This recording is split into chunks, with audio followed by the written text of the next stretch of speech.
Hey guys, this is StarCraft, and I am back to cast some more 2v2 StarCraft 2 awesome, epic, great playing team games for you.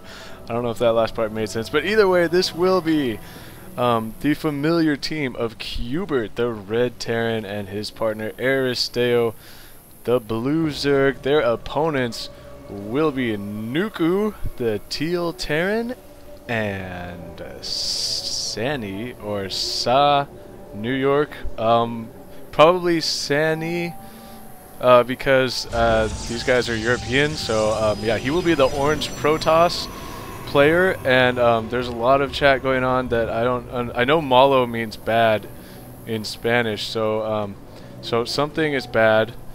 That's my translation for you. And anyway, so I know it's been a couple of days since I've done any broadcast. This is going to be the semifinals of the last Tuesday's 2-on-2 ESL European tournament. And so this is the semifinals with Aristeo and Cubert, also known as Team Empire. And then Nuku and the other guy, SaNY, their team is, I think, called Team AI or something. You see SaNY's got his scouting probe. Oh, he's getting pinned, and there it goes. Cubert taking out the scouting probe by pinning it to the command center. And so, as usual, Cubert, as we always see him doing this in all of his games so far, where he throws down his first Rex and then his quick refiner, he usually gets 2 Marines out, and then starts pumping, then he gets a tech lab on this barracks, and he throws down a bunker at the smallest choke point that he can find between these two bases. Though interesting, because this is Tarsonis assault, the distance between these two ramps of the teammates' bases is far enough that I am wondering whether he will actually do that with a bunker. Maybe he will just throw one down on his own ramp. We will see, but he is always here. He's never failed to throw down that bunker. Nuku, meanwhile, going for 2 barracks and will be doing some sort of wall off, probably scared that Aristeo could be rushing him, though it does not look like he will be doing that. A defensive spawning pool is out for Aristeo, and no fast expansion, or no expansion just yet. Now here we see the Cubert is going to be bringing and throwing down that bunker up here. So I like this placement of the bunker. It is possible for units to run by here without the bunker doing that much, but what you do is, I mean, you don't just use this bunker to defend. You put your defense around this bunker. That reminds me, as I'm swirling the mouse, that I'm supposed to be using keyboard scroll. I'm practicing new techniques for you guys so that you don't get dizzy. I'm using keyboard scroll, and he has his 2 Marines up here that he's about to throw into that bunker. And yeah, I haven't had StarCraft on in a little while, so if there's a little bit of jumpiness, I apologize for that. Aristeo has his Zerglings out, and there was a bunch of stuff that I was going to blab about, but I sort of forgot. But I know the last game I had sort of a coughing fit there, and I'm sorry for that, you guys. I think I'm starting to finally realize my limit of casting games in a row without a break. As you see, Aristeo will be getting a scout of these fronts off. There is a stalker already out for SaNY. And Aristeo actually opting to complete an extractor on SaNY's base. So annoying if you are a Protoss player. I think if this were me, I would be sending at least one of these units over to deal with that. Perhaps, yes, now he is going to send a fresh new stalker over there to kill that. And Cubert does have his Marauder out. I'm not sure if he's going to throw that in this bunker. Maybe only if he has to. He's going to leave it out for now, realizing that the bottom team is not applying any early pressure. No chrono boost going off. Actually, SaNY is opting to continue to chrono boost his Nexus instead of his Warp Gate technology. So as I am no expert, you know, in StarCraft, so any of you guys who want to make fun of my commentary and whatever, hey, that's fine. Oh, look at this! Oh, he could run right through there, and he does. Aristeo running his Zerglings right into Nuku's base. He left his supply depot down, and now these SCVs are gonna have to. No, they're not gonna have to evacuate just because he's got plenty of Marines in here. And now Aristeo, actually, by running his Zerglings into this base, may have caused himself a lot of trouble. What he's gonna do is try and kill as many SCVs as he can, but wow, Aristeo actually with a blunder there. And see, I don't blame him. I would have gone, wait a minute, that supply depot's down? I'm just gonna run my Zerglings in here and see what happens. And now he's trapped, and actually Nuku only lost like 1 SCV there. and Aristeo just has to run his Zerglings around in a big circle and force Nuku to be distracted and chase him around, and that's really all cool and interesting. But I want to check out this front over here while those Zerglings are getting cleaned up, and cubert, as usual, continuing to... Oh, this proxy pylon is going to get seen very, very quickly, and bye-bye probe. So, yeah, he wants to check the other side, but there is nothing there. As you, some of you do know that this ground is actually higher than the ground that is part of the main base here. So you don't even need any kind of sight from an air unit to be able to warp units down inside your opponent's base with a proxy pylon. So if you put that pylon here, you can put like Dark Templars in here. And what I was going to say before is that because SaNY was not chrono boosting his cybernetics core, what that told me is that he was going to do some kind of tech other than like a 3-gate blink stalker or a 4-gate. And as we can see, the Phoenix are coming out, so this should be interesting. I don't think I've ever seen somebody go Phoenix against Aristeo and cubert, so will they be able to deal with that? There's no engineering bay out for cubert. So no turrets or anything like that, so Phoenix will be able to come in here and pick up SCVs at will. And one thing that I hate Phoenix when I'm on Zerg, because I play random pretty much all the time. Aristeo is getting his Spire, so we will see, as now cubert does know about these Phoenix, because the scan just went off. He sees the Phoenix, so it's time to start getting ready for that. What I like to do is throw up like at least one Spore Crawler in my bases, but yeah, because Phoenix can come in, like 3 Phoenix can come in here, pick up your queen, and then the other 2 Phoenix just shoot down the queen, dies really quickly from those Phoenix in the air. And so it's such a pain in the ass, and see these Phoenix, and also the Overlord, you just end up getting supply blocked all the time. Look, he doesn't even have creep over here, so he can't do anything about this. This Overlord is just toast. And so these Phoenix are free to fly all over the place here, picking up drones. Hey, that's cool, you know, and like, it's so annoying. And I am terrible at using Phoenix, but one time I was playing against a really good team, and this was on like, what map was it? Discord 4, which is that really long map with the center, like, high yields and stuff. And I went for Phoenix. I think I saved that game. I may have mentioned it before once. But like, I didn't even know what I was doing, and we ended up winning that game just because my Phoenix were so distracting to the opponent that they were like at their bases at the end of the game, there were missile turrets and Spore Crawlers everywhere, all over their bases, just because I had a few Phoenix out.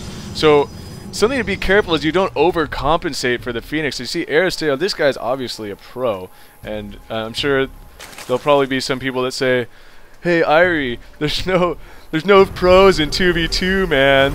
So whatever, man. You guys, all you haters out there, whatever. And yeah, and see Aristeo with 4 Corruptors out to try and force these Phoenix to be a little bit more defensive. 1 Phoenix going down there. The Overlord does go down. The Corruptor's obviously much slower than the Phoenix though, but they will prevent them from doing much. And in that one game I was talking about, yeah, my Zerg opponent got a ton of Corruptors just for my few Phoenix, and it ended up being too many because then my partner and I just went like Mass Zealot and Stalker and just rolled them eventually. Actually, it was a pretty awesome game. I will be casting that eventually. I think that was with me and Mice. So anyway, that's enough of blabbing about the history of my games as I'm following these Phoenix around. And I'm sure somebody will say, hey, why don't you just do that thing where you can click on the picture and you can follow them around, which is what I'm now doing. And you know, it's really cool and fun, but it's hard to remember to do all these different kinds of following and everything.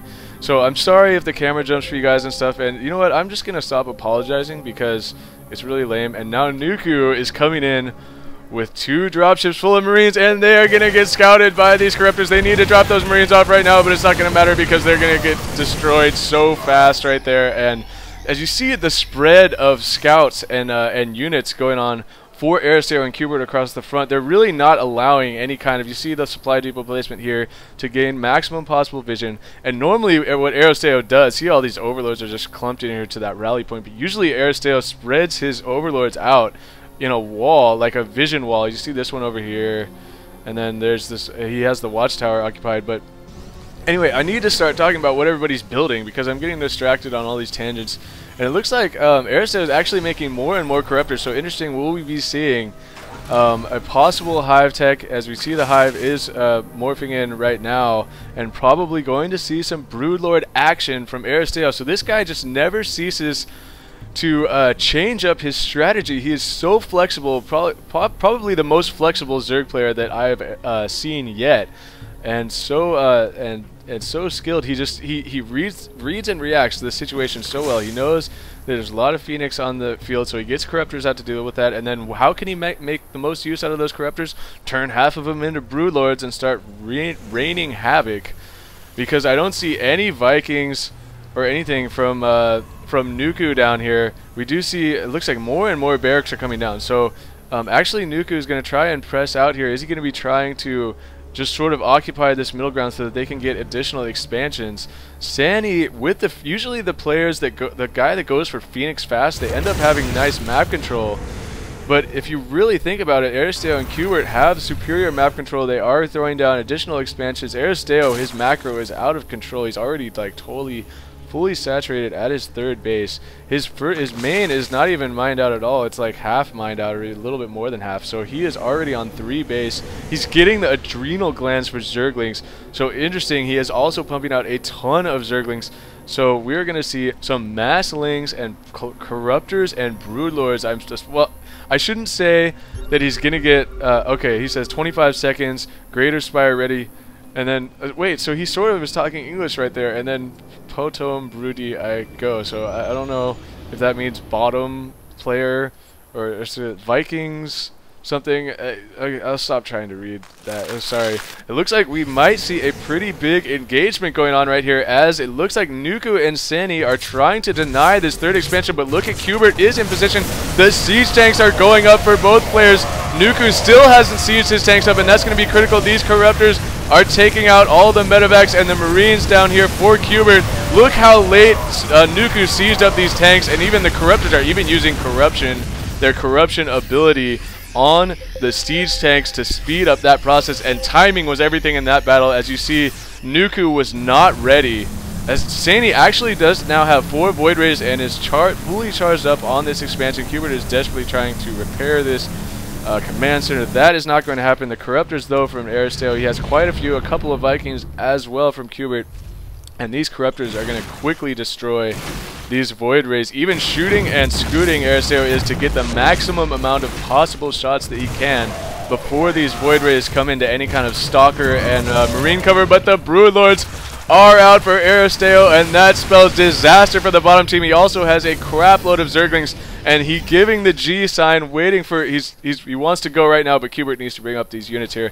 And what I was saying before in that engagement up top, the timing of cubert's siege, moving his siege tanks into siege mode versus what Nuku did, made a huge difference in that fight.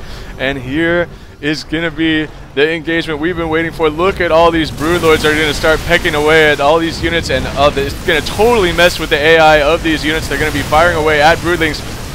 The Void Rays are not going to be enough to deal with that, and here comes the Million Zergling March, trying to get around and trap some of these units. Actually going to fall back, and look at the placement of the Broodlords, so key right there. Keeping them at maximum distance there so that nothing underneath the Stalkers will not be able to do anything about it. Just so many more units from cubert and Aristeo. This has to be game right now. They are just rolling this bottom team.